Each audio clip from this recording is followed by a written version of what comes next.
the center of this parable is really the feast. The celebration of the son who was lost and has come home. You notice how they describe it in Scripture? What do they use to describe the party that's going on? Yeah, but there's two words. Yes. There was music and there was dancing. There was a celebration going on that was very unusual. And because the older brother could not receive the younger son, he wouldn't go in. Well, you say, what's the big deal about not going into the celebration? Understand this. In the Old Testament, the meal meant more than just sustenance for the body. The meal was a demonstration of some monumental thing that's gone on. Now, sometimes it's a victory. Sometimes it was a funeral. Sometimes it was a reunion. Sometimes it was a birth. All of these were opportunities to celebrate with a feast. And a feast marked the events of the people in that culture. The greatest one, of course, is the one they celebrate every year. In fact, will be celebrated in a week. It's called Passover. Passover was deeply etched in the psyche of the people of the Old Testament because it's a celebration year after year of God's deliverance. The banquet was extremely important as markers for the life of family and community. Now, the one thing you would have to experience, you ever been to a Polish wedding? You have, some of you have been? Okay, you survived it? One of the things that you have to get used to about Polish weddings is they were long and they're intense. Yes, they would celebrate at least a week. And it was a celebration that probably wasn't too fit for a Finlander, because you had to have incredible stamina to last to the end of the party. You see, in the ancient world, long before televisions and radios, electric lights, the meal was a significant point in the day when the family came together, not only to eat food to sustain the body, but to share their lives.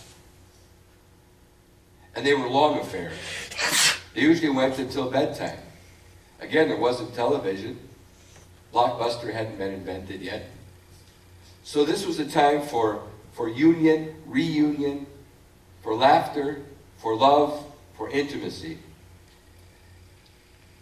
This first century story is really the story of family. But you don't need to be first century to understand this.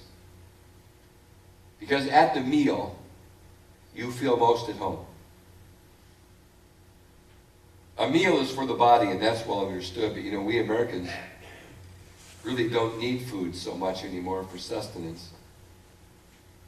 How many of you find at meals that food becomes comfort?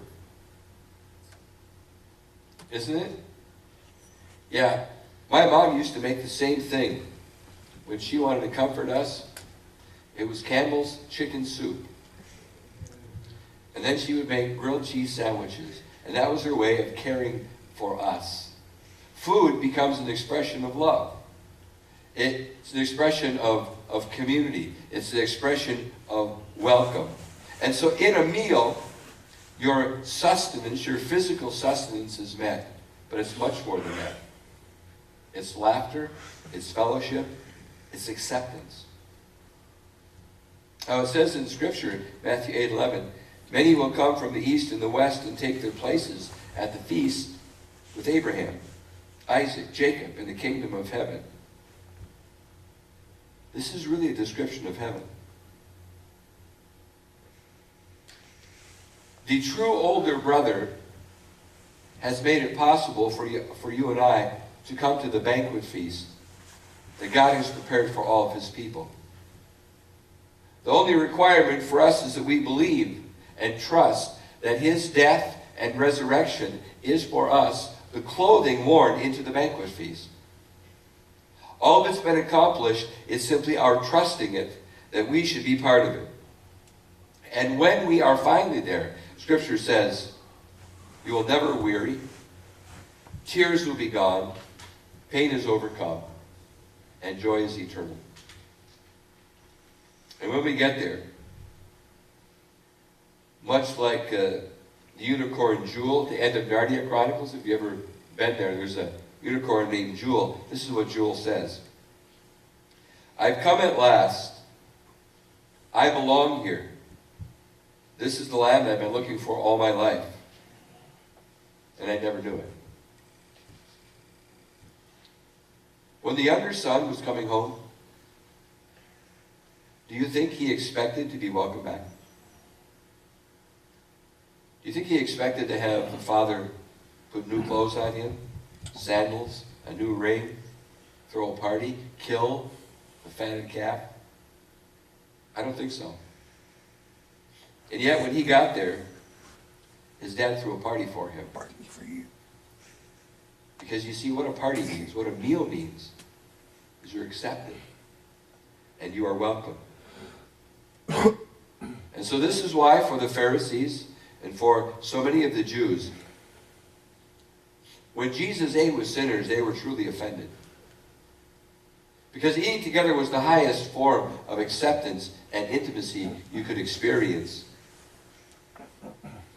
They wanted to know, how could Jesus eat with someone who rejected God?